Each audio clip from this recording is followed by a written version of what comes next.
clear, basically. That starts with being a tripod. You're by yourself. Being as rock solid as possible.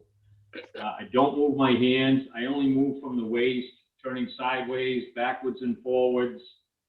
90% of the people that get on my boat shoot with their hands. The camera's all over the place. That's a huge detriment to getting a solid, sharp image. I'm going to make this presentation kind of quick and get into basically questions. I think that would be a better way to do this format. When I do shoot, I'm looking for a palette of light. I don't want shadows on my subjects. So I'm looking for the light, like everybody else, to be at your back. Also the wind to be at your back when you're shooting birds. I always take a test shot when I start my morning. I want to meter the light that's available. I want to meter that light that's on the subject. I don't care about what the sky looks like, the background looks like. I want the subject to be in the right light. So I spot meter the birds, basically. I check my highlights. I don't do that anymore, but when I started, I used to check my highlights. It's a good feature to have on in your camera. I only work with my f-stop or my ISO. My shutter remains steady because I do birds in flight. I'm always between 1/1600 and 1/3200, depending on the subject. And with the histogram, the last part of this, you always want to expose to the right. Or as a general rule, you want to expose to the right.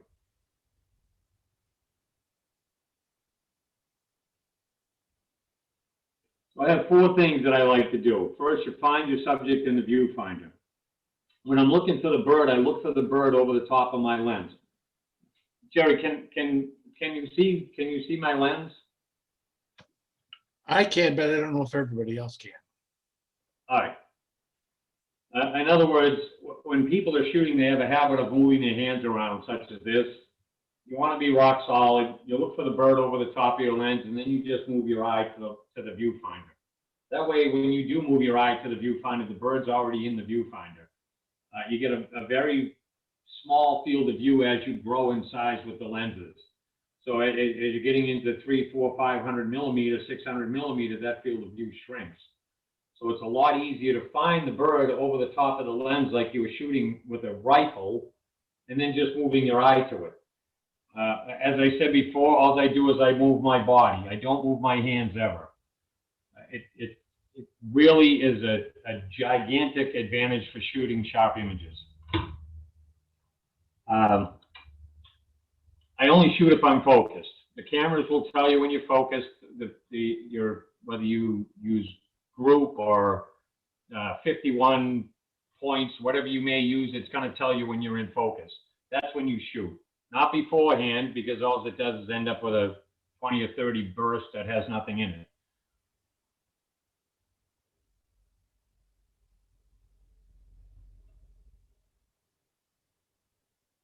Focal points. Jerry was asking about this earlier. I shoot group focusing. A lot of the new cameras have all kinds of eye tracking and everything else, and I still am old school and shoot group focusing. I like the bird to reach my points before I focus, and then I concentrate on keeping him in that part of the frame. When a bird hits the water such as this, you want to keep your focal points at the top of your frame. It gives you a much higher success rate. A lot of people want to get the talon shot, for instance, like this, or an osprey coming to the water with talons out. If you get to the water before your subject, you've completely lost the shot. So I tell people when I'm teaching them on the boat to keep the focal points high in the frame, inside their viewfinder. It helps you to not hit the water first. What else? We have a quick question in there about what does group focusing mean? Group focusing on Canon, Nikon, Sony, it doesn't matter, is 4 points. 4 little squares will show up in the center of the viewfinder. Canon actually shows 5, Nikon shows 4, and I believe Sony shows 5. Nikon has an active point in the middle, it just doesn't show it, and I'm not sure why, but it doesn't show it. when you shoot group focusing, all your points are active. There is no, it's not dynamic focusing where one of your points will grab another wingtip. Say if you're using 51 points and you started out grabbing the first one, if a wingtip comes in and it gets closer to your range, it's going to pick up the wingtip now. With group focusing, it stays. They're all active focal points at all times. They don't randomly switch around. In other words, they're not dynamic points.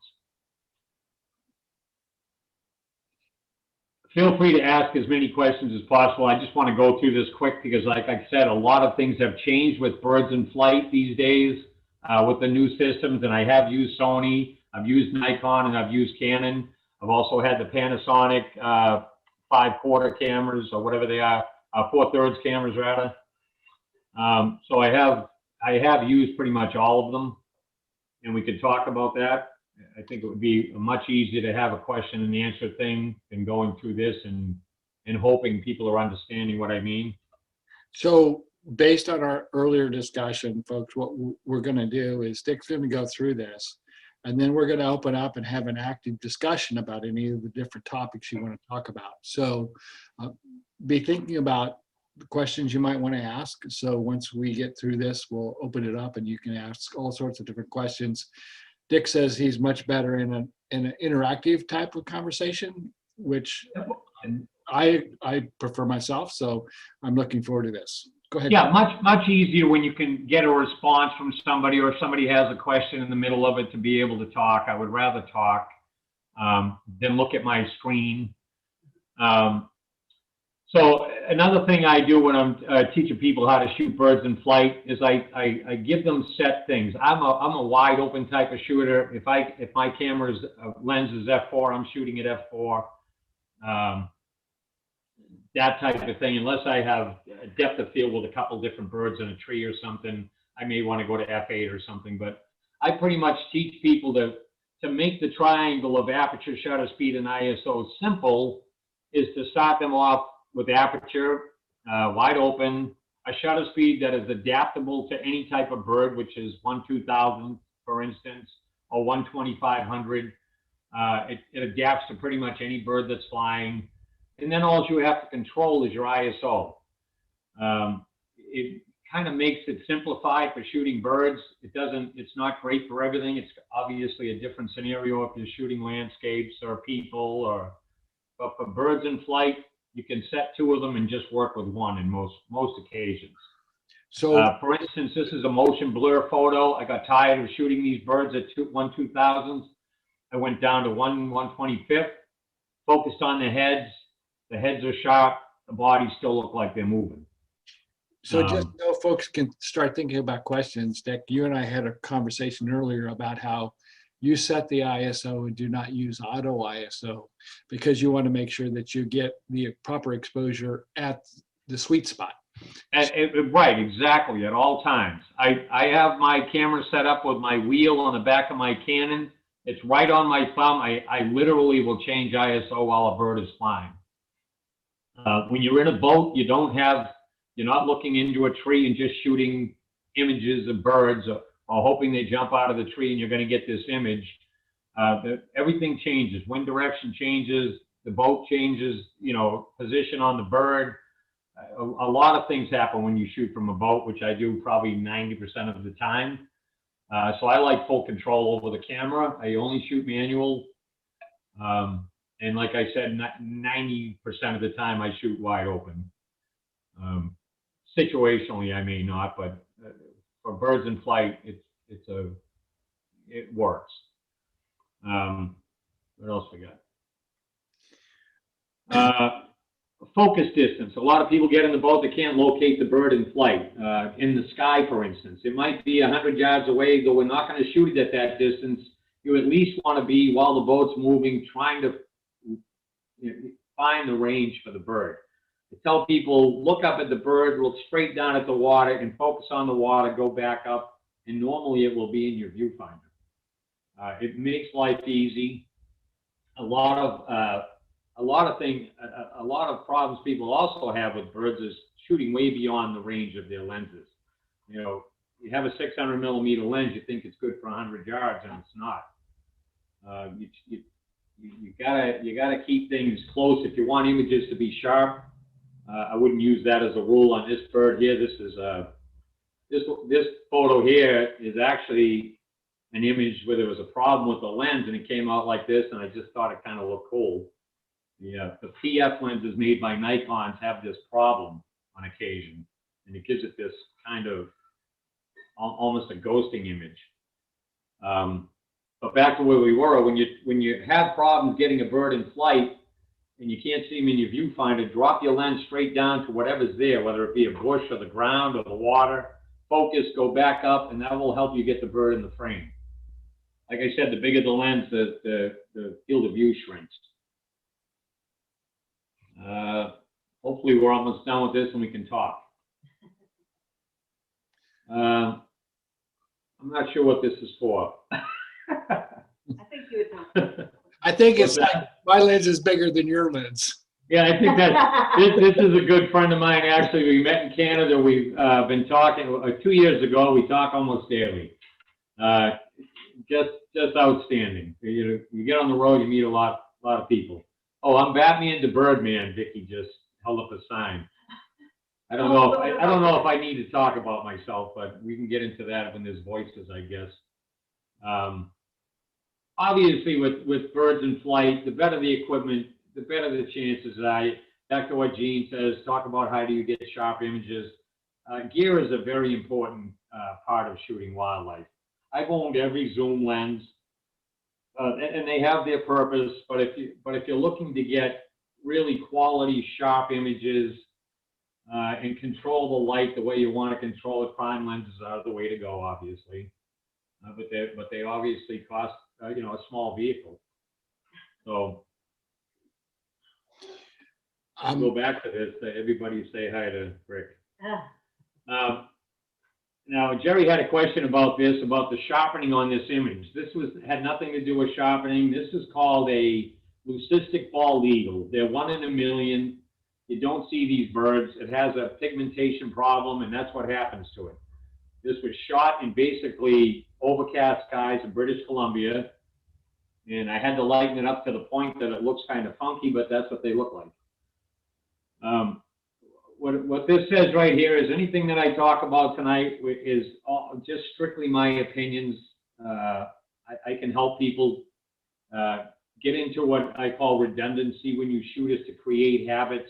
If you do these habits over and over, it just becomes muscle memory. Like I said to Jerry earlier, you don't get in the car, put it in drive, and then try to start it. You do the same thing every time. If you do the same things over and over with photography, especially with fast-moving birds, they become much easier. So I've developed my own way of doing this, and I would rather go back and forth here with questions. I think, if this was a PowerPoint and we were standing in a room, we'd be able to talk about it, and I think that would be a much better suggestion. I think this is the end of this anyway. Dick, were you going to share some of your images? I know that you had a slide. Yeah, I have a, hold on a second. What do I do? All right, now you got me panicking. I think you just close your PowerPoint and then you go into your. Oh, I got you. All right, I can figure it out. You have, so over here to this, and then we hit this to slideshow, correct? Well, I think you close this, right? You close. How's that? You close your PowerPoint. Your PowerPoint okay. is open. Can we talk at the same time or no? Yeah, we can talk, but I mean, your PowerPoint is still showing, so I'm not sure when you share. Did you share your PowerPoint? I have to do a new share. Hold on. All right, hold on. I'm panicking. That's all right. You're a photographer, not a technology guy. Yeah, hey, I am a technology guy. That's the sad part. All right, so slideshow, is it showing now? Now, you need to share your monitor. I hit new share and I went to the slideshow. Share your monitor. Oh, I have to hit share, my bad. Now is it showing? No. I hit a new share and I hit that.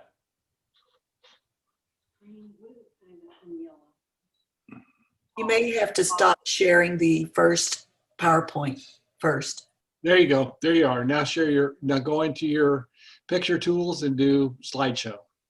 There you go. Slideshow is already running, so it's somewhere else, Jerry. You got me panicking. I see it. It's just not, Oh, this is my slideshow or no? I see I a don't know what- slideshow, but it's not popping up yet. That's a slideshow right there. All right, so you want to go to the beginning, since I somehow went through these without anything going on? I don't know what's going on. If you go and hit your slideshow icon there, the 1, 2, 3, third over. All right, this is it right here. This is the start of it right here. So you can see the images? You can see the images.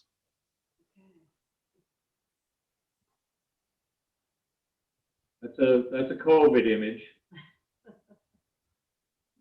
This is a Harris hawk in Arizona. This is a very rare bird that you catch flying. I'm only seeing the eagle right now. Is anybody seeing anything different? Oh, hold on. Yellow again, but-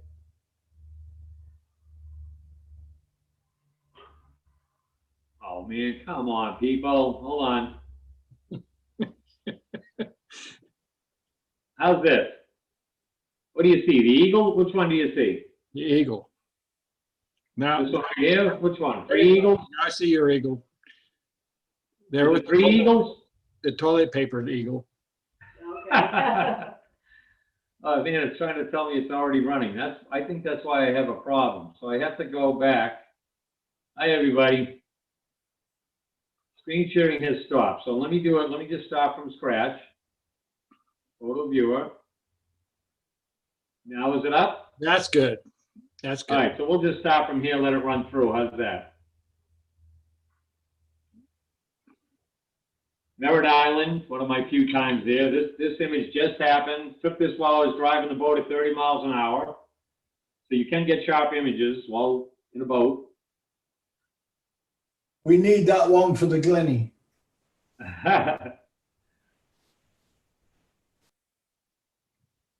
Most of these are taken in my backyard. So some of them are old. I just threw a bunch of images into some type of slideshow. But almost every eagle's taken out in the backyard.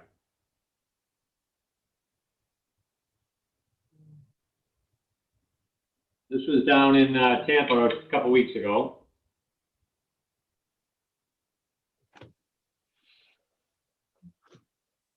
Double D, how'd you get to talk? Am I on mute? No, No? people are just looking at the images right now. It's going awful fast. How do you slow it down? It's going okay. It's not too fast. Really? All right.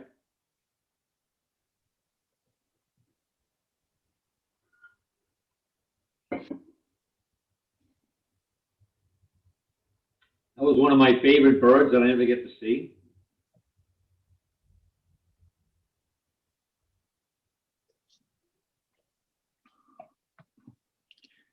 So how many eagles are on the lake there, Dick? Close to 100. I was going to say, where is your backyard that you're talking about? I'll send it to the club, but I have a thing with the Fish and Game that we don't discuss the lake in posts or anything. It is in Hawthorne, it's Lake Loch Loosa, but I'd appreciate nobody mentions that. Because it's a nesting area for eagles. It's also a nesting ground for about 50 to 75 ospreys, and they will be back in February. And then the lake is crazy. You have all the fledgling eagles, you have 75 ospreys, and the competition is nonstop. Okay, makes sense. I just wanted to know that it was in Florida. Oh yeah, it is. Yeah, we live on Lake Loch Loosa. Okay. So why did you move back to Canaan versus the others? You know what? I just wanted to go mirrorless, and I already had the Nikon mirrorless. Didn't like either one of them. They're just not bird and flight cameras. And I got tired. I didn't like Sony's. I had the A9. I had the A7R4. I just didn't like them. You know, so I bought Canons. I sold all the Nikon and bought a Canon. Figured I had to like it or not. And for the first month, I didn't like it. Now I'm used to it, so I love it. Don, Which Canon, Dick? Which Canon? The R5. I have The two. of them. R5. Okay, thanks. Yeah, I had the R6 as well, but 24 megapixels doesn't do you much good. and why? And you use the back focus button a lot? I use back button focus, right? I use my AF on button is my is for group focusing, and then I have the eye tracking. If I want to compose a bird in a tree, for instance, I'll use that. But that's the only time I really use it. Which birds are the easiest to photograph? Non-white. Easy bird would be like a great blue heron. They don't do much. You know, they're giant, they're slow. You know, you got birds like, here's a perfect example. These birds are moving 45, 50 miles an hour in their banking. While you're trying to focus on them in the boat, you might have 20-mile-an-hour winds. There's a lot of things go on in a boat. So, you know, there's a lot of variables that come into it. Now, yes, you can see in this picture it looks bad. This one reason this looks so bad is because that's a very tiny image that I blew up to, you know, to just be able to see it. It was such a rare bird, I wanted to post it. These owls are on the lake as well. I just took that one a couple weeks ago. That's an easy bird to photograph right there. It's not moving.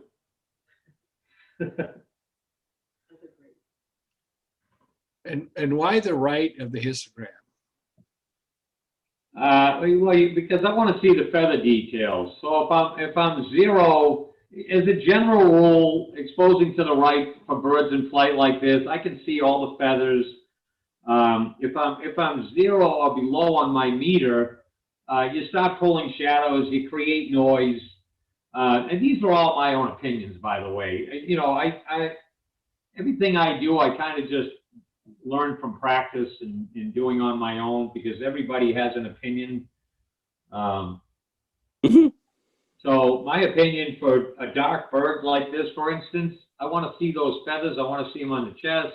I want the detail. I don't care about the background. This bird's blown out, but I just like the image. So you mentioned earlier about the density of megapixels. What do you think is the right megapixel for this kind of? I love the 45 megapixel cameras. 45. You know, I just love them. It's almost like adding a teleconverter to your camera, your lens, without having to do it. If I took the same image with the 24 megapixel when I just had it of the R6, and I took the same image with my R5, they're just two different images. I mean, you can't. The crop factor with a 45 megapixel, or even the Sony, I think was 61, is, you know, it just truly does help. And what do you use for post-processing? Lightroom, but I just downloaded after hearing so much about Topaz. I have a trial one on right now. I'm going to try it, but I use Lightroom. I'm big on trying to get the exposure right of the camera, so I don't have to worry about post-processing too much. I wouldn't consider myself a processing guru by any means. I think we're on second round of these images. Okay, If you want to stop and talk, do we want to do that? sure. I've been trying to ask the questions as they come into the chat, so. Oh, go ahead, feel free. Oh, I have the chat here. Do I just click on it or something? So, folks, if you want to unmute and ask the questions, go ahead. Hey, Dick. Go ahead. This is Wayne Wright. How are you? Good, how are you, Wayne? I'm good. I love your work. I noticed when you were talking earlier that you said you use manual. I was curious why you don't use shutter priority. Well, here's another thing, and Jerry and I almost hung up on each other earlier, but we didn't. Look, I'm big on getting my exposure for the bird. I don't care about the sky or the background. When I'm shooting wide open, I want distance between the background and the bird anyway. So I'd rather shoot wide open. I'd rather get my exposure right on the bird to show the detail. So when you're out on the lake and you have this palette of light, we're going to do this with my hands because I can't go like this. Say there's a palette of light in front of you, sun's at your back, wind's at your back, birds coming at you. I want full control of the ISO. When you're following a bird, your ISO is constantly changing. I've taken sequences of birds. I think the most I've ever got of one sequence is 170 plus. Non-stop, I was shooting with a D500, and the bird was just circling and coming to the water, picked it up, flew at the boat, and I didn't stop shooting for 175 images. If I had shot in auto ISO, I would have had all these variations because it does change constantly. Again, my opinion, anything I have to say is just how I shoot. I don't believe in aperture priority or shutter priority. I've taken those out of the equation by shooting wide open, and Okay. also by creating my shutter for the subject I'm shooting. So I've only got ISO to deal with. Why let the camera think for you? Okay. You can take that camera and just go on a section of trees with the camera, and it's going to give you 30 different ISOs because it's picking out every shadow and everything that's every variation in that background. So that's why I shoot nothing but manual. Okay. Thanks.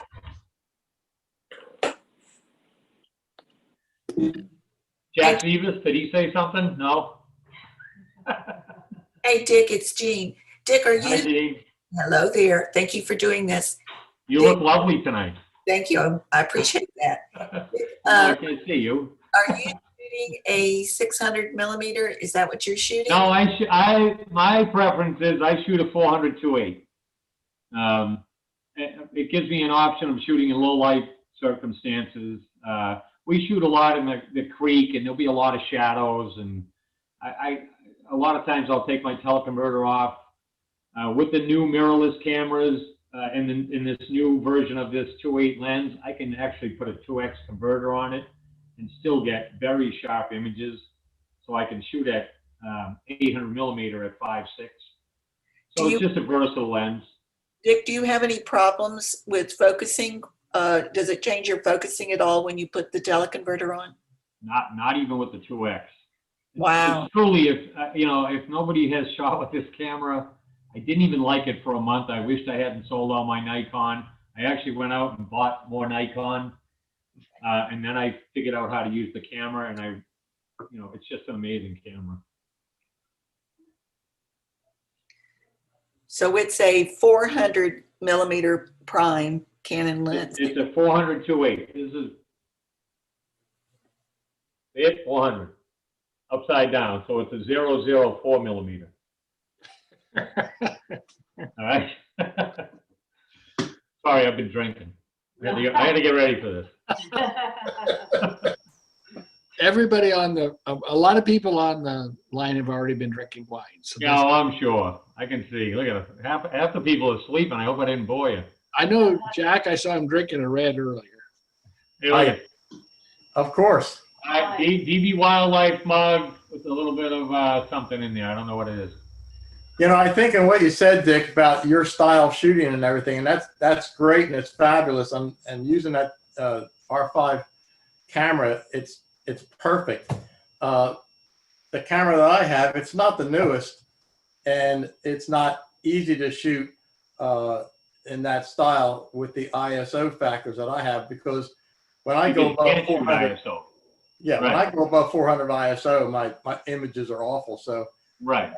so the newer cameras, I mean, that is the way to shoot. And it's just I did shoot the same way with Nikon, though. I have always shot manual. When I first started, I had 100 quote-unquote pros telling me how to shoot. Almost everybody had the auto ISO thing. So I just pretty much sat on my deck and took 3,000 photos a day, trying to understand it. I set up bird feeders. So basically, that's how I learned, was in my front yard. Yeah, that's a great camera. That Nikon you had was also good. And, yeah, Nikon D850 and the 500, I shot them both for 3.5 years. yeah. I think most of those images were from there, actually, from the D850. Oh, I know. I had already had a bunch of photos in a folder. I just threw it into Zoom. Well, you've got these 3,000 photos a day. How do you organize those? I didn't. I don't shoot like that anymore. I literally some days would take 5,000 photos right off of my porch. I'd shoot with a 600 millimeter lens from 75 feet, and I had several bird feeders set up, and the birds would race back and forth. And I just figured if I could shoot those, I could shoot anything. I learned that before I even had a concept of, light. When I first started shooting, I'd shoot 360 degrees around me, and I was shooting out of a boat early. It didn't matter, just shoot anything. And then you understand about light direction and shadows and all of that. I kind of started looking at magazines, and one thing that was a common denominator was you don't see shadows on images in magazines. You see nothing but whatever the subject is in detail. And that's kind of where I aspire to go, and I still every day practice that. So, like I said, to me, redundancy with photography makes you a better photographer. If you just repeat things and do them all the time, your photography improves. Another common denominator, which I mentioned earlier, is people get on the boat, and this is what I call shooting with your hands. You're looking at a bird and you're following the bird like this, but not one part of your eye is on that bird. So if you shoot and then you just move to the subject, it makes life easy. But 9 out of 10 photographers on my boat shoot with their hands.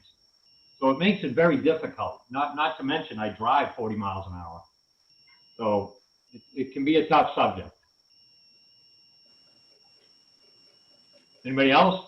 I'm here for a while, so we got more to drink. Yeah, but your driving is so smooth. Thank you. Explain That's to build me up, Jack. I love you, man. I love the way you ride over the waves and create all that back and forth stuff. Explain the Batman to Birdman. I owned a wildlife business for 30 years. In fact, I still own it. We just started it back again here in Florida, just to help somebody out who's lost his job. So I started the business again. I owned it for 27 years in Boston. My main part of my business was bats that got into people's homes, buildings, schools, whatever it may be. I would get 1,500 calls a year to do bats. I had 14 people working for me and 10 trucks on the road. Every one of them had a Batman license plate. I was truly nobody called me by my name for 3 decades. So when I moved to Florida, I would introduce myself as Batman, and they thought I was strange. So I had to go back to Dick, so to speak. Hi, Sean Trainer, with your mute on. Now, Sean Trainer is a big auto ISO guy. So Yeah, we're not debating that tonight. I'm not. We're just debating how I shoot. Yeah, Dick, one of the great things about the way Dick's shooting in manual is when the bird is up in the air and then comes down to the tree line, you can't be shooting on, the only way you can shoot is on manual. Thank you. Absolutely. That's exactly what I was trying to explain, Sean. Because the exposure changes so much. That's exactly the way it should be done. And you can see his photographs are just fabulous. So I shoot, when you're shooting in the sky, you got either a bright blue background or you have clouds, and then the bird's coming to the water, and all of a sudden there's a tree line, and then you get to the water, and if there's sunlight, you get glare off the water. If there's not sunlight, you're hoping for some reflection, some ambient light from the clouds. But everything changes so rapidly that I literally am changing while these things are coming down and happening. And again, it just goes back to practice. It may sound like it's hard. It's not as hard as it sounds. You put the buttons for the controls in an easy position to work, basically, is what I do. So everything's at my fingertips. I don't have to move. Sometimes I change my aperture while the bird's in flight. Did you say, the ISO, it's right at my fingertips. Dick, did you say that the best time on the lake is for these sorts of birds is February? Is that what you said?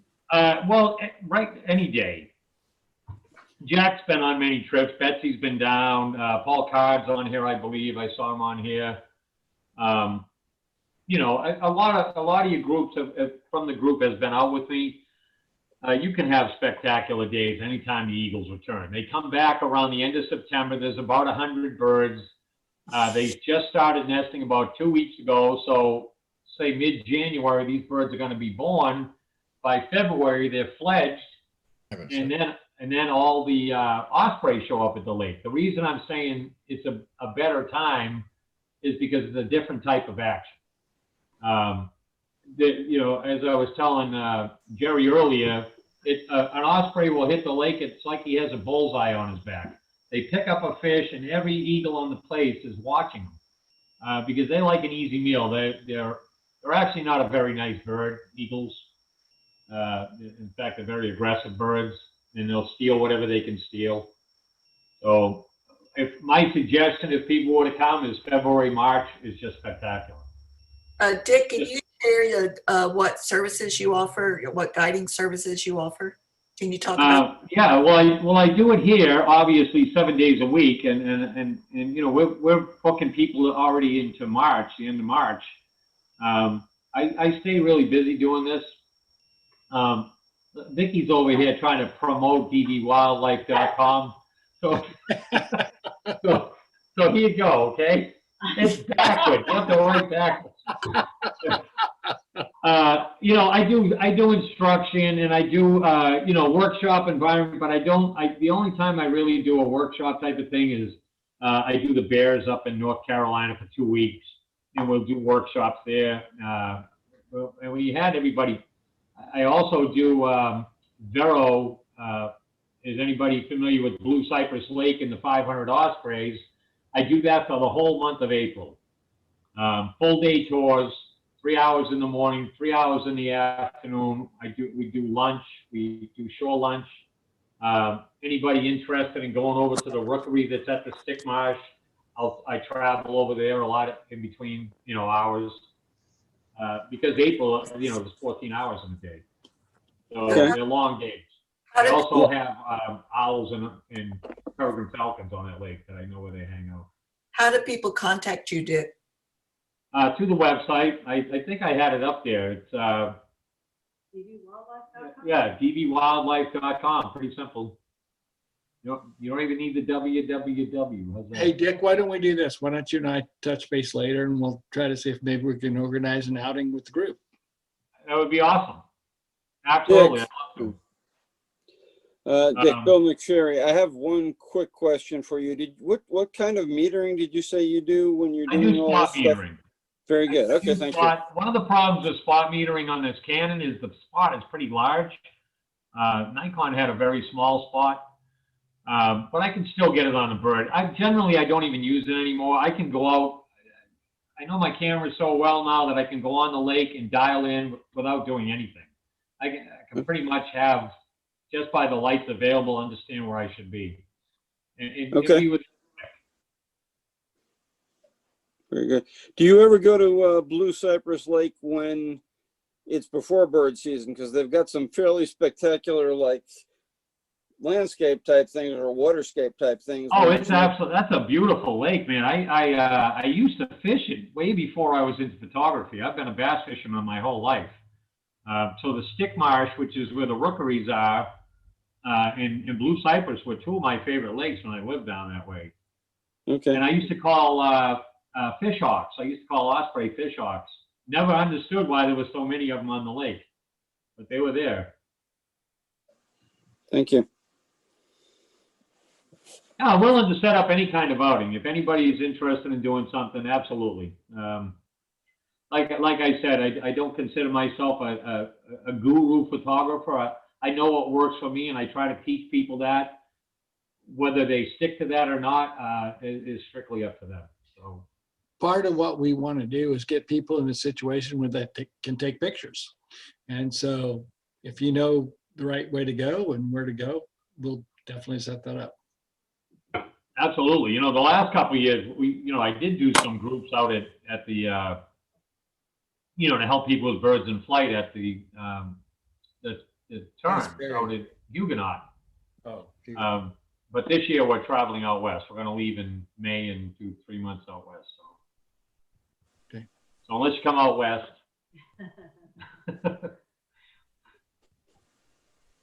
Anybody else? Where's Moody McCall? Hey, I'm here. I Exactly think we should get Vicky to come in on the screen so we could say hello to her. Oh, so you can actually see somebody that looks good? There she Hi. is. Yeah, that's way better. Oh my God. Oh. Thank you, Moody. I pity you. Hi, everyone. Hi, Right Betsy. there, I turned my video on so you can see my ugly self. Where are you? I don't see him. He's right here. Oh, there you are. Vicki, nice job on the PowerPoint. Oh, thank you. Well, That one's a little dated because it was before some of the new focusing systems, Right. you know, and, but I'm still old school. I still shoot the old focusing systems. I went more for weight, than I did anything else. And, you know, my 400-2.8 Nikon, for instance, weighed 8.7 pounds. This weighs 6.3. It makes a huge difference, especially when you shoot freehand. Yeah, I need to get one of those. Paul, Hi, Paul. Paul, raise your hand next time. There you go. All right. Everybody else? Anybody else? Yeah. Super job, Dick. Thank you. Yeah, thanks. Yes, thank you very much. One of the nice things I think, Dick, was it wasn't just regurgitating a presentation. It was really interactive. So thank you so much for doing I it. much prefer to talk to people. You know what I mean? I'm kind of a people person anyway. So, you know, conversation to me, I don't know if anybody's even listening when I'm talking, when I'm looking at that screen. Well, you know, maybe you should change it from Batman to people person. There you go. Yeah, I had 25,000 customers in that business, so you have to be able to talk to them, I guess. Hi, Betsy. Hi, Dick. I bet. Miss you guys a bunch. Ah! Hey, Dick, I think one thing that would help, you know, in your teaching is to have a stick in the boat. And when you, somebody's not being like a tripod, you know, whack them with that stick. Well, you know what? I harass people when I see the camera laying in their lap, Moody. I think a stick would help me better, you know, be more like a tripod. You whack this Hey, that's another huge thing I'd like to say is preparation. You want to be a good bird and flight photographer, you prepare for birds in flight. You don't, Moody's guilty, Jack Zevis is guilty. Everybody's guilty of laying the camera in their lap and not being prepared for a bird to fly into a situation. You know the bird's there, you got to be prepared for that situation. And everybody's guilty of it. I've been known to have the camera laying in my lap when I shouldn't have. So, but it's a gigantic thing to be preparation.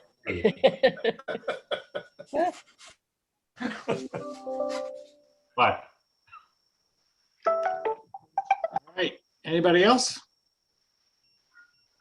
come on, I love questions. What else? Dick, I want to thank you very much for doing this for us tonight. We really appreciate it. And Yeah. I expect what will happen is people will send me a question that, oh, I forgot to ask. So is it okay if I forward those on to you? Oh, absolutely. Feel free. You know what? Private message me. It doesn't matter. I get them all the time. You know, I talk to a lot of people online that aren't online. They message me on the thing. So, and I don't have a problem with it. Okay. So I would just like to say, we'd love to have you on the boat. We'd love to do a group, you know, a bunch of you want to come at one time. Dick is real good at helping people set up their cameras and giving lots of tips while you're out on the boat. We actually had, Betsy came out, I think, with 8 people one time. If I remember right, some psychotic. Yeah, we did that. It was a great trip. Dick, are you restricted at all by What COVID? the heck? Are you restricted at all by COVID with numbers? What's that? Have you suffered from COVID with the number of people you can put on the boat? No, you know what? We meet on the boat. The boat's always moving. You know, I've had people that want to shoot with masks. I wear a mask if they want to wear a mask. No issues. Got it. I mean, the safest place you can be is outdoors. The boat's 24 Sure. foot long, so. How many even with people 4 can you people on carry? the boat, you can get 6 feet in between you. How many people can you put on there, Dick? Realistically, like I said, Betsy was on the smaller boat, actually, like 20-foot boat, and we had 8 people.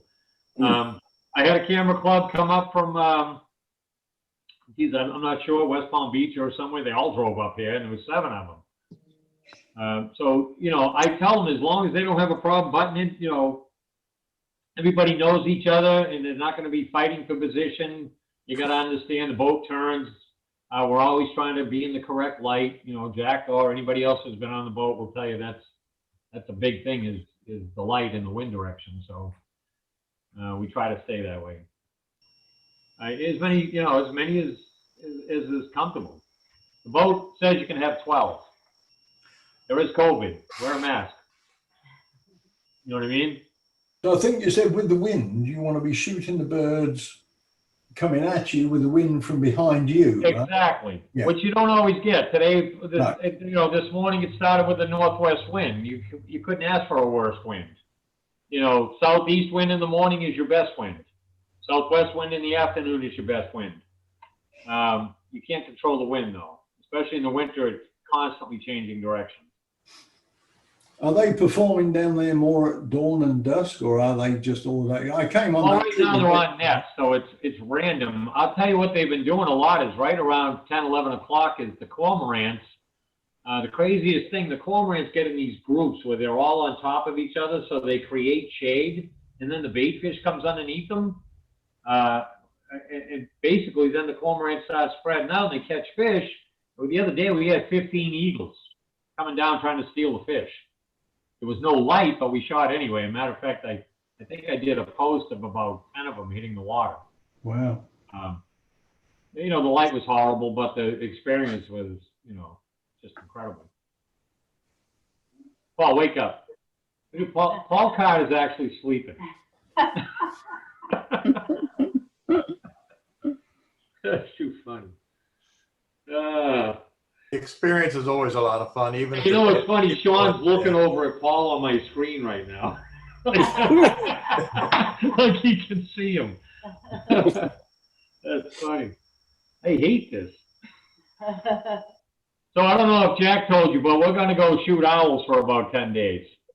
On the 17th or 18th, we're going up to Minnesota, the Zaxim Bog. Oh, I haven't told anybody. what's that? I haven't been telling anybody yet. Well, I just told everybody. 20 below. It was 40 below there. It was 40 below the other day. Yeah, and I did ask of the wisdom of going to Minnesota in the winter to shoot owls, but That's when they show up. There's 10 different species of owls in one place. It's called the Arctic Riviera. That's right. That's what it is. We're also going to do snowy owls in Michigan, and we're going to do short-eared owls in Indiana. So it's an owl cool. trip. Will you be in Very the cool. RV? We just bought a new one. We're going to Indiana to pick up a sliding camper Uh-huh. so that we can travel the country a little easier this summer. By the way, we do have an RV. We just put in the yard. It's 44 feet. We're going to rent it for. We could have rented it 30 times in the last 2 months because people come in from everywhere. A lot of people come from Georgia and Carolina and down south in Florida, and they stay in motels. So we're actually going to be renting our big RV. Cool. I prefer Really nice, shooting the burrowing owls in Hawaii. Yeah. They have them? Yeah. Yeah, for me, Arctic Riviera is an oxymoron. Yeah, exactly. But you got to go to that place to get them. It's a pretty magical place. If you look up Zaxim Bog on Facebook, pretty amazing place. You look up what? Sax, it's called Zax, Z-A-X, S-A-X hyphen Zim, Z-I-M, Bog, B-O-G. So look that up on Facebook, and it's just incredible. They don't have a ton of members on the site because, like you said, it is the Arctic. the average temperature there is below 0 in the winter. Ah, Ugh. And they get snow. And when I called the guy trying to get an RV site, he said they're closed for the winter. And then he told me, I said, well, what about any of the other ones that are on the map? There's like 25 of them. He says, nobody comes here in the winter, buddy. But he was willing. He goes, if you just want electric, I'll thaw a site out for you. So we're going to actually stay 10 miles from the bog. Sorry that I gave away your secrets. Hope you got tank heaters. He's going What's to that? thaw out the site. He's going to thaw out a site for us. He has to thaw out the electric. I can't wait. oh, So he told me, he goes, it was 40 below 2 days ago. You really want to come here? So I told him while we were coming, and then he said, oh, yeah, that's a very popular place. is Vicky going? No women allowed. There's only one bed. No, I don't do well in the cold weather, so Jack is taking my place. They're both Mainers. Yeah. You gotta have jeez. some. That's right. It doesn't bother me. I don't care what he gets for temperature. Mainers. I'm a Yeah, Floridian. he's not a Maine. He goes in Yeah. the summer. I'm in Maine in the summer when it's 80. Yeah. Yeah, I saw a little bit of, I saw frost last year, but that's it. Think we'll Yeah. see Right, you frost? stayed for Thanksgiving last year, and yeah. Hey, Dick, one of the quick questions is, if we were to come down that way, how long is the trip from Jacksonville? About 2 hours. Okay. Not too bad. I don't have any rule of thumb on the tours other than I state 4 hours on the website. I've been known to stay out 6 or 7 with people. If we got cloud cover and beautiful filtered light, I stay on the lake anyway. Why not stay out and shoot with the customers? So the rule of thumb is 4 because usually by about 11 o'clock the sun's so high, high, especially in the summertime, it's just brutal. Right.